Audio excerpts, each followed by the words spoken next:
At mga nakolektang blood samples mula sa mga alagang baboy sa Lian, Batangas, susuriin. Para sa detalye ng balita, DJ Joey Boy, pasok.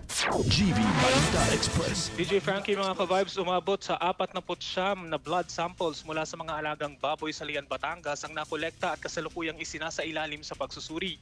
Ito ay bahagi ng pagbabantay sa African swine fever sa naturang bayan na pinangungunahan ng Provincial Veterinary Office katuwang ang Municipal Agricultural Office mula sa 14 na barangay sa bayan. Sa kasalukuyan ay nasa red zone pa rin ang Lian na nangangahulugang may presensya pa rin ng ASF infection.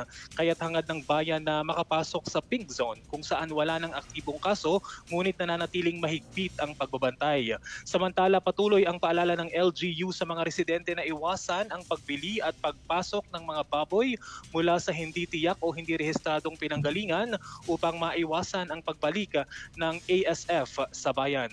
Para sa GV Balita Express, ito si DJ Joey Boy sa GV 99.9, Your Good Vibes.